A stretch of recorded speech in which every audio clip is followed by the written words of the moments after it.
Hi friends, welcome back to my channel. അപ്പോൾ നമ്മൾ വെയിൽ കാലം തുടങ്ങുന്ന സമയത്ത് നമ്മൾ എപ്പോഴും ഒരു കാര്യത്തിലേക്കും വെറൈറ്റി ആയിട്ടുള്ള ജ്യൂസ് കുടിച്ചാൽ അത് നമ്മൾ വീട്ടിൽ തന്നെ ഹെൽത്തി ആയിട്ടും കടയിൽ കഴിക്കുന്ന പോലെ തന്നെ വെറൈറ്റി ആയിട്ടും നല്ല ടേസ്റ്റി ആയിട്ടും ഉണ്ടാക്കിയാലെന്ന്. അപ്പോൾ ഒന്നും ചിന്തിക്കേണ്ട, ഇതുപോലെ ട്രൈ ചെയ്ത് നോക്കാം കേട്ടോ. അതിനായിട്ട് ഞാനിപ്പോൾ ഒരു കപ്പ് നമ്മുടെ ചവ്വരി ഉണ്ടല്ലോ, അത് വെള്ളത്തിലിട്ട് വെച്ചിട്ടുണ്ട്. ഈ ഒരു പാത്രത്തിലാണ് ഒരു കപ്പ് ഞാൻ എടുത്തിരുന്നത്. അതേ പാത്രത്തിൽ തന്നെയാണ് 2 കപ്പ് വെള്ളം ഒഴിച്ചിട്ട് നന്നായിട്ട് വേവിച്ചെടുക്കാം കേട്ടോ. അപ്പോൾ നല്ല ചൂടാവട്ടെ. ഇപ്പോൾ ഏകദേശം ചൂടായിട്ടുണ്ട്. എന്നാലും നന്നായിട്ട് വെന്ത് വരട്ടെ കേട്ടോ. നന്നായിട്ട് വെന്ത് വന്നതിന് ശേഷം കാണിച്ചു തരാം. അങ്ങനെ കണ്ടല്ലോ, നമ്മുടെ ചവ്വരിയൊക്കെ നന്നായിട്ട് വെന്തിട്ടുണ്ട്. അത് മാറ്റി വെച്ചേക്കാം, ചൂടാറട്ടെ. ആ സമയം കൊണ്ട് ഇപ്പോൾ 3 കപ്പ് റൂം ടെമ്പറേച്ചറുള്ള കാച്ചി വെച്ച പാലാണ്. എന്നാലും നല്ല തിളപ്പിച്ചെടുക്കാം. ഇതുപോലെ നല്ല തിളച്ച് വന്നതിന് ശേഷം പിന്നെ ഇതിലേക്ക് ഞാൻ മിൽക്ക് മെയ്ഡാണ് കേട്ടോ ചേർക്കുന്നത്. നിങ്ങളുടെ അടുത്ത് മിൽക്ക് മെയ്ഡ് ഇല്ലെങ്കിൽ പഞ്ചസാര ചേർത്ത് കൊടുക്കാം. മിൽക്ക് മെയ്ഡ് ചേർക്കുമ്പോൾ ഒരു റിച്ച് ടേസ്റ്റ് നമുക്ക് കിട്ടും. അപ്പോൾ അത് ആവശ്യാനുസരണം പോലെ നമ്മൾ ഒഴിച്ചു കൊടുക്കാം കേട്ടോ. നമുക്ക് മധുരത്തിന് എത്രയാണ് വേണ്ടത് അതിന് ആവശ്യാനുസരണം പോലെ ഒഴിച്ചു കൊടുക്കാം. അങ്ങനെ അത് ഒഴിച്ചതിന് ശേഷം നല്ല ചൂടാക്കി നമ്മുടെ മിൽക്ക് മെയ്ഡൊക്കെ നല്ല മിക്സായി വരട്ടെ. നന്നായിട്ട് മിക്സായി വന്ന സമയത്ത് നമുക്ക് ഇതിലേക്ക് കസ്റ്റർഡ് പൗഡർ ചേർക്കണം. അതായത് ഞാനൊരു 3 ടീസ്പൂൺ കസ്റ്റർഡ് പൗഡർ ഇതിലെടുത്തിട്ടുണ്ട്. അതിലേക്ക് കുറച്ച് പാൽ ഒഴിച്ചു കൊടുത്ത് നല്ല കട്ടകളൊന്നും ഇല്ലാതെ മിക്സ് ചെയ്ത് കൊടുത്തിട്ട് ഇതിലേക്ക് നമ്മൾ ഒഴിക്കണം. ഇതിലൊഴിക്കുന്ന സമയത്ത് കുറച്ച് കുറച്ചായിട്ട് നല്ല മിക്സ് ചെയ്ത് കൊടുത്തിട്ട് തന്നെ ഇരിക്കണം കേട്ടോ. അപ്പോഴേ നമുക്ക് പെട്ടെന്ന് കട്ട പിടിക്കാതിരിക്കാം. കസ്റ്റർഡ് മിക്സ് നമ്മൾ ഒഴിക്കുന്ന സമയത്ത് തന്നെ പെട്ടെന്ന് കട്ട പിടിക്കും. അപ്പോൾ ആദ്യം നന്നായിട്ട് മിക്സ് ചെയ്ത് കൊടുക്കണം. അതിനുശേഷം മിക്സ് ചെയ്യുന്ന സമയത്തും കറക്റ്റായിട്ട് നമ്മൾ കട്ടകൾ പിടിക്കാത്ത രീതിക്ക് നല്ല മിക്സ് ചെയ്ത് കൊടുക്കാം. ഇതുപോലെ ഇപ്പോൾ മിക്സ് ചെയ്ത് കൊടുത്തിട്ട് ഇരിക്കുന്ന സമയത്ത് തന്നെ കണ്ടല്ലോ ചെറിയൊരു തിക്നെസ് വരാൻ തുടങ്ങിയത്. അപ്പോൾ ഇത് പോരാ, നല്ല തിക്നെസ് ആവട്ടെ. അങ്ങനെ ഈ ഒരു അളവിലേക്കാണ് നമുക്ക് വേണ്ടത് കേട്ടോ. ഇത് ചൂടാറുന്ന സമയത്ത് കറക്റ്റ് ആയിട്ടുണ്ടാവും. ഇപ്പോൾ ചൂടാറിയതിന് ശേഷമാണ് വേറൊരു പാത്രത്തിലേക്ക് നമ്മൾ ഒഴിച്ച് എല്ലാം സെറ്റ് ചെയ്ത് കൊടുക്കാം. അപ്പോൾ നമ്മൾ ജവ്വരിയും ചൂടാറിയിട്ടുണ്ട്. അതും നമ്മളെല്ലാം ഇതിലേക്ക് ഇട്ട് കൊടുക്കുന്നുണ്ട്.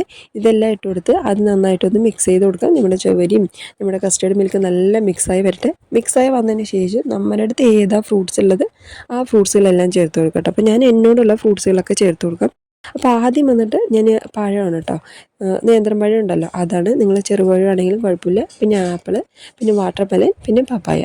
അപ്പോൾ ഞാൻ എന്നോടുള്ള ഫ്രൂട്ട്സ് ഇതൊക്കെയാണ് കേട്ടോ. അപ്പോൾ ഞാൻ അതൊക്കെ ചേർത്ത് കൊടുത്തിട്ടുണ്ട്. പിന്നെ ഞാൻ സബ്ജ സീഡ് ഒരു 10 മിനിറ്റ് മുമ്പ് തന്നെ ഞാൻ വെള്ളത്തിൽ കുതിർക്കാൻ ഇട്ട് വെച്ചിട്ടുണ്ടായിരുന്നു. അതും നമ്മുടെ ആവശ്യാനുസരണം പോലെ നമുക്ക് എത്ര വേണ്ടത് അതും ചേർത്ത് കൊടുക്കാം കേട്ടോ. ഇതെല്ലാം കൂടെ ചേർത്തിട്ട് നല്ല മിക്സ് ചെയ്ത് കൊടുക്കാം. നല്ല മിക്സായി വരട്ടെ. ഇപ്പം നമ്മൾ ഇട്ട് കൊടുക്കുന്ന ഫ്രൂട്ട്സൊക്കെ നല്ല കഴിക്കുന്ന സമയത്ത് നല്ല ടേസ്റ്റാണ്. പക്ഷേ ഇതിനിടയിൽ കഴിക്കാനായിട്ട് ചെറിയൊരു ചില നട്ട്സുകളൊക്കെ ഉണ്ടെങ്കിൽ അത് നല്ല ടേസ്റ്റാണ്. അപ്പം നമ്മൾ സാധാരണ ഈ ഫ്രൂട്ട്സ് അല്ലാതെ നട്ട്സുകൾ കൂടെ ഇടയിൽ കഴിക്കുമ്പോഴാണ് ഇതിന് ശരിക്കും നല്ല ടേസ്റ്റ് വരുന്നത്. അങ്ങനെ ഞാനിവിടെ ചേർക്കുന്നത് കാഷ്നട്ടാണ്. അപ്പം നിങ്ങളുടെ അടുത്തുള്ളത് ഏതാണെങ്കിലും കുഴപ്പമില്ല കേട്ടോ. ഇപ്പം ഒന്നുമില്ലെങ്കിൽ നമ്മൾ കപ്പലണ്ടി വേണമെങ്കിലും ചേർത്ത് കൊടുക്കാം കേട്ടോ. അപ്പോൾ അത് നമ്മുടെ ഇഷ്ടാനുസരണം പോലെയാണ്. അപ്പോൾ നമുക്ക് ഇതെല്ലാം കൂടെ ചേർത്ത് കഴിഞ്ഞാൽ ഇനി സെർവ് ചെയ്യാം കേട്ടോ.